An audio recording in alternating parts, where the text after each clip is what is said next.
Everyone, आज के इस वीडियो में हम एसएससी जीडी के लिए जीके के बहुत ही इंपॉर्टेंट क्वेश्चन का प्रैक्टिस सेट करवाने वाले हैं। तो इस वीडियो को पूरा जरूर देखें। इसमें पहला क्वेश्चन दिया हुआ है कि भारत सरकार अधिनियम 1919 आधारित था। तो जो भारत सरकार अधिनियम 1919 था, ये जो है मॉन्टेग्यू चेम्सफोर्ड सुधार पर रिपोर्ट पर आधारित था, इसलिए इसका विकल्प नंबर बी राइट आंसर हो जाएगा।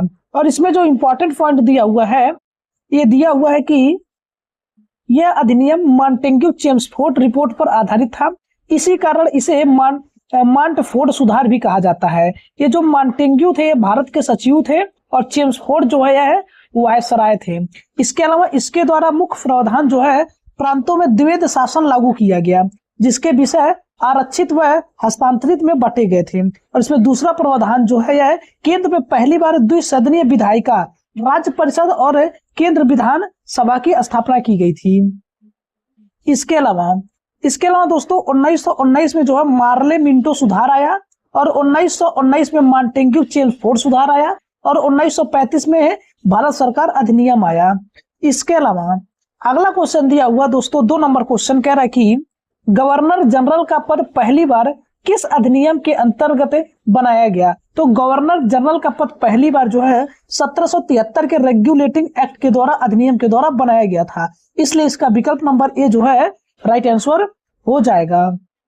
और दोस्तों इसमें जो इंपॉर्टेंट पॉइंट दिया हुआ है, ये इंपॉर्टेंट पॉइंट ये दिया हुआ है कि कह रहा है इंपॉर्टेंट पॉइंट की उत्तर का रेगुलेटिंग एक्ट अधिनियम 1773 में बंगाल के गवर्नर को बंगाल का गवर्नर जनरल पद नाम दिया गया और उसमें के प्रथम व्यक्ति जो है वारेन हेस्टिंग थे, जो कि बंगाल के प्रथम गवर्नर जनरल बने। और 1773 में बंगाल का गवर्नर जनरल बनाया गया और 1833 में जो है भारत का गवर्नर जनरल जो है विलियम बेंटिंग को बनाया गया। इसके अलावा 1858 में कैनिंग को वायसराय बनाया गया। इसके अलावा दोस्तों अगर आप भी एसएससी जीडी की तैयारी कर रहे हैं तो इस वीडियो को लाइक जरूर करें और अपने दोस्तों के पास शेयर जरूर करें। कह रहा है कि इसी अधिनियम के तहत 1774 में कलकत्ता में फोर्ट विलियम की स्थापना की गई थी, जिसमें सर्वोच्च न्यायालय की स्थापना की गई थी। फोर्ट विलियम सर्वोच्च न्यायालय की स्थापना की गई थी। इसके अलावा दोस्तों अगला क्वेश्चन दिया हुआ है कि संविधान सभा का प्रथम सत्र कब हुआ। तो संविधान सभा का प्रथम सत्र जो है 9 दिसंबर 1946 को हुआ था, इसलिए इसका विकल्प नंबर ए जो है राइट आंसर हो जाएगा। और इसमें जो ये है कि 9 दिसंबर 1946 को प्रथम सदन हुआ था, जिसमें अस्थायी अध्यक्ष सच्चिदानंद सिन्हा को बनाए गए थे। उसके बाद 2 दिन बाद 11 दिसंबर 1946 को फिर दूसरा सदन हुआ, उस समय डॉक्टर राजेंद्र प्रसाद को अस्थायी अध्यक्ष बनाया गया। इसके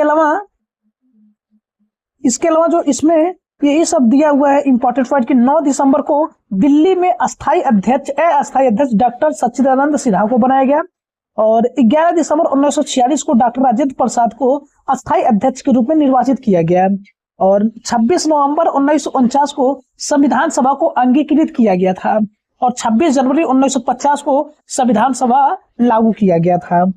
इसके अलावा अब इतिहास के कुछ इंपॉर्टेंट क्वेश्चन को देख लेते हैं। तो इसमें ये क्वेश्चन दिया हुआ है कि वह अवधि जब हम लगभग 12,000 वर्ष पूर्व से लेकर के लगभग 10,000 वर्ष पूर्व तक पर्यावरणीय परिवर्तन पाते हैं तो उसको क्या कहा जाता है। तो उसे जो है मध्य पाषाण काल कहा जाता है, इसलिए इसका विकल्प नंबर ए जो है राइट आंसर हो जाएगा। इसके अलावा अगला क्वेश्चन क्या कह रहा है, अगला क्वेश्चन कह रहा है कि ताम्र पाषाण काल की मालवा बस्तियों की अत्यधिक सघनता निम्नलिखित में से किस स्थान में पाई गई। तो यह जो है मध्य नर्मदा बेसिन में पाई गई थी, इसका विकल्प नंबर बी जो है राइट आंसर हो जाएगा।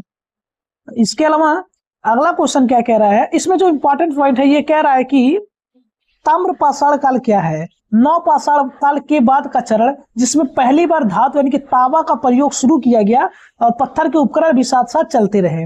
इस काल की मालवा संस्कृति की बस्तियों की सबसे अधिक सघनता मध्य नर्मदा बेसिन में मिली और प्रमुख स्थल कौन कौन थे। तो नौदा टोली, महेश्वर, एरड़ एवं नागदा सभी मध्य प्रदेश में है। इसके अलावा मालवा मृदभांड को ताम्र पाषाण कालीन मृदभांडों में सर्वोच्च माना जाता है। इसके अलावा अगला क्वेश्चन क्या कह रहा है, कह रहा है कि पूरा पाषाण काल का विस्तार 2 मिलियन वर्ष पूर्व से लेकर के 12,000 वर्ष पूर्व तक है। समय की यह लंबी अवधि मानव इतिहास का 68% भाग कवर करती है। तो यह मानव इतिहास का 99% भाग जो है कवर करती है, इसलिए इसका विकल्प नंबर बी जो है राइट आंसर हो जाएगा। इसके अलावा अब हम स्टैटिक जीके के क्वेश्चन को कवर करने वाले हैं। तो स्टैटिक जीके में पहला क्वेश्चन क्या कह रहा है, कह रहा है कि असम में कितने प्रकार के बिहू उत्सव मनाए जाते हैं। तो असम में जो है 3 प्रकार के बिहू उत्सव मनाए जाते हैं। कितने प्रकार के? 3 प्रकार के। इसलिए इसका विकल्प नंबर ए जो है राइट आंसर हो जाएगा। और इसमें जो इंपॉर्टेंट पॉइंट दिया हुआ है, कह रहा है कि असम में 3 प्रकार के बिहू त्योहार मनाए जाते हैं। इसमें पहला है बोहांग, जिसे रोंगली बिहू भी कहा जाता है, यह अप्रैल में मनाया जाता है और इसे असमिया नववर्ष तथा बुआई का उत्सव भी कहा जाता है और यह सबसे प्रमुख है असम में। इसके अलावा दूसरा है काती या कोंकली बिहू, काती को ही कोंकली बिहू कहा जाता है, यह अक्टूबर में मनाया जाता है और यह सादगीपूर्ण फसल की रक्षा के हेतु दीपक जलाए जाते हैं। इसके अलावा तीसरा है माघ, जिसे भोगली बिहू भी कहा जाता है, जो कि जनवरी में मनाया जाता है और फसल कटाई के बाद का भोज प्रधान उत्सव है। इसके अलावा अगला क्वेश्चन क्या है, अगला क्वेश्चन कह रहा है कि गौतम बुद्ध के भक्तों द्वारा मनाई जाने वाली बुद्ध पूर्णिमा हिंदू माह डट में मनाई जाती है। हिंदू माह के किस महीने में मनाई जाती है? तो यह जो है बैसाख में मनाई जाती है। इसका विकल्प नंबर सी जो है राइट आंसर हो जाएगा। इसके अलावा इसमें जो इंपॉर्टेंट पॉइंट दिया हुआ है कि बुद्ध पूर्णिमा बैसाख मास की पूर्णिमा को मनाई जाती है, इसे बैसाख भी कहा जाता है। और इसका महत्व जो है, मान्यता यह है कि इस तिथि को बुद्ध के जीवन की 3 बड़ी घटनाएं हुई थी। 3 घटनाएं कौन कौन थी? जन्म थी, जो कि लुम्बिनी में हुआ था, और दूसरा ज्ञान की प्राप्ति हुई, जो कि बोध गया में हुआ था, और महापरिनिर्वाण यानी कि जिसे मृत्यु कहा जाता है, यह कुशीनगर में हुआ था। और इसके अलावा अगला इसमें जो अगला क्वेश्चन दिया हुआ है, यह क्वेश्चन दिया हुआ है कि भारत के कुछ हिस्सों में शरद पूर्णिमा को डॉक्टर देवी से जोड़ा जाता है। तो भारत के कुछ हिस्सों में शरद पूर्णिमा को जो है लक्ष्मी देवी से जोड़ा जाता है। इसका विकल्प नंबर डी जो है राइट आंसर हो जाएगा। इसके अलावा दोस्तों अगला को इसमें इंपॉर्टेंट पॉइंट दिया हुआ है, कह रहा है कि शरद पूर्णिमा को देवी लक्ष्मी से जोड़ा जाता है और यह अश्विन मास की पूर्णिमा को पड़ती है। इसके अन्य नाम जो है कोजागरी पूर्णिमा है, जो कि मान्यता यह है कि इस रात्रि लक्ष्मी को जागृति पूछती हुई भ्रमण करती है और परंपरा जो है खीर बनाकर रात भर चांदनी में रखी जाती है। इसके अलावा अगला क्वेश्चन कह रहा है कि हम्पी उत्सव हर वर्ष निम्नलिखित में से किस राज्य में मनाया जाता है?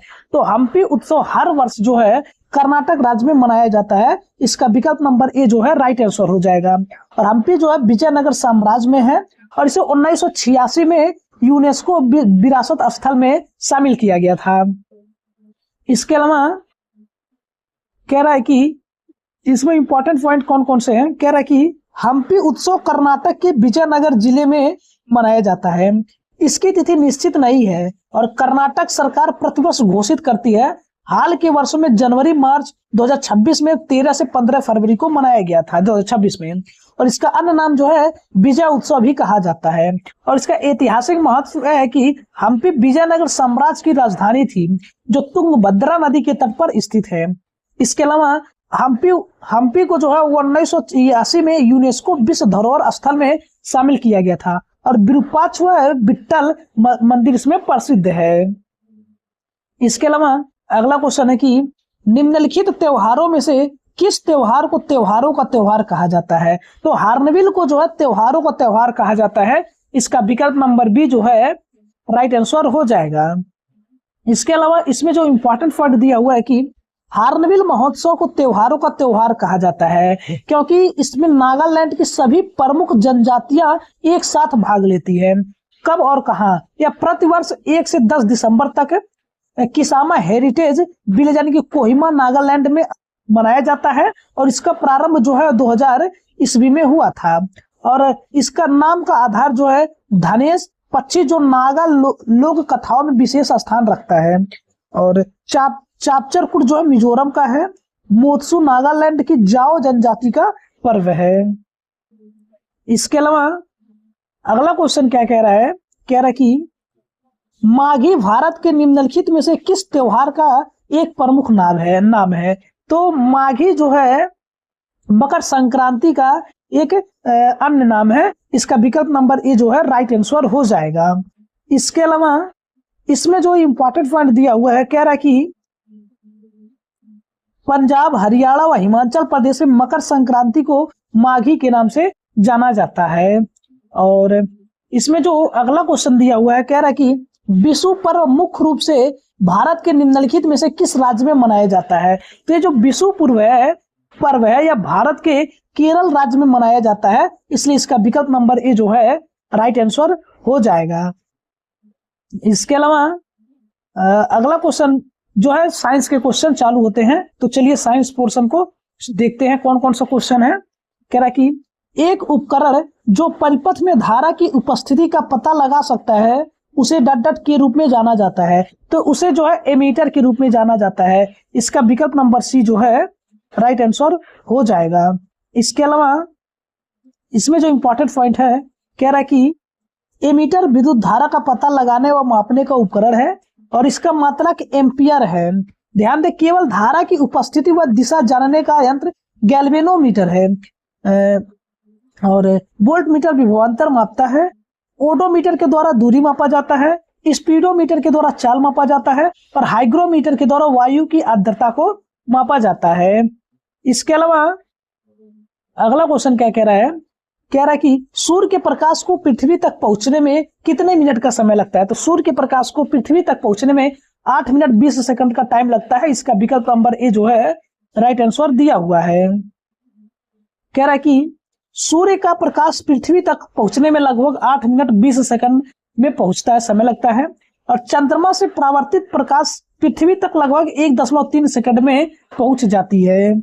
इसके अलावा अगला क्वेश्चन है कि भूकंप का परिमाण मापने के लिए किसका प्रयोग किया जाता है। तो भूकंप का परिमाण मापने के लिए रिक्टर स्केल का प्रयोग किया जाता है। इसका विकल्प नंबर सी जो है राइट आंसर हो जाएगा।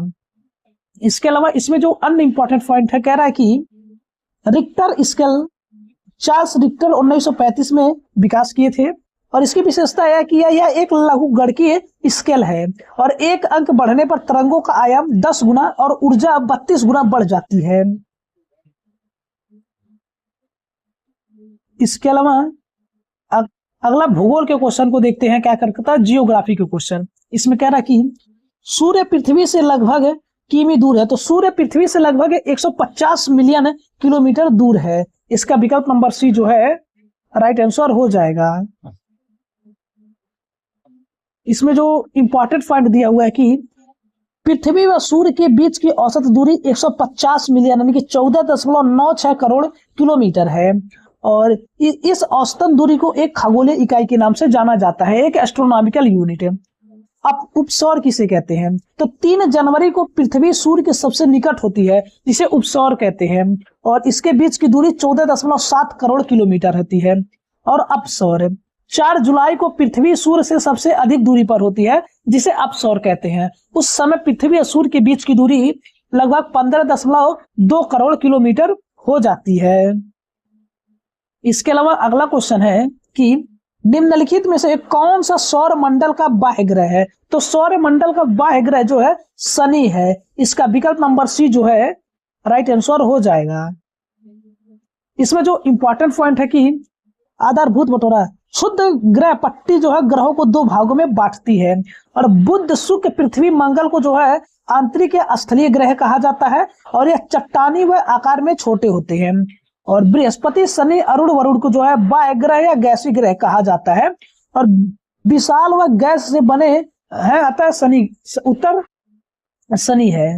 अगला क्वेश्चन है कि सौर मंडल का सूर्य केंद्रित मॉडल किसने प्रस्तुत किया। तो सौर मंडल का सूर्य केंद्रित मॉडल जो है कोपरनिकस ने प्रस्तुत किया था। इसका विकल्प नंबर ए जो है राइट आंसर हो जाएंगे। इसके अलावा इकोनॉमी के अर्थव्यवस्था के क्वेश्चन को हम देख लेते हैं। इसमें पहला क्वेश्चन है कि एक लेखा वर्ष के दौरान घरेलू क्षेत्र के डाटा उत्पादित अंतिम माल और सेवाओं का कुल मूल्य घरेलू आय कहलाती है। तो जो भीतरी उत्पादित अंतिम का, इसका विकल्प नंबर सी जो है राइट आंसर हो जाएगा। इसके अलावा इसमें जो अगला क्वेश्चन दिया हुआ है, कह रहा है कि राजस्व प्राप्तियां डट डट है क्योंकि उनसे सरकार पर कोई दावा नहीं बनता है। तो यह गैर प्रतिदेय है। इसका विकल्प नंबर डी जो है राइट आंसर हो जाएगा। इसके अलावा अगला क्वेश्चन है कि धनात्मक शुद्ध निर्यात वाले राष्ट्र में व्यापार होता या होती है। तो यह जो अधिशेष होता है, सरप्लस होता है। इसका विकल्प नंबर सी जो है राइट आंसर हो जाता है। और अगला क्वेश्चन है कि कालिंजर किले के आसपास के क्षेत्र को राष्ट्रीय भू विरासत स्थल घोषित किया गया, यह किस राज्य में स्थित है। तो यह जो है उत्तर प्रदेश राज्य में स्थित है। इसका विकल्प नंबर बी जो है राइट आंसर हो जाएगा। इसके अलावा इसमें इंपॉर्टेंट पॉइंट है कि इसका स्थान जो है बांदा जिले में है, जो कि 1545 में इसी में शेरशाह सूरी की मृत्यु हुई थी। इसके अलावा तो दोस्तों अगर आपको वीडियो अच्छा लगा है तो आप लोग वीडियो को लाइक करें और चैनल पर पहली बार विजिट किए हैं तो चैनल को सब्सक्राइब करें और अपने दोस्तों के पास शेयर करना ना भूलें। मिलते हैं अगले वीडियो में। धन्यवाद।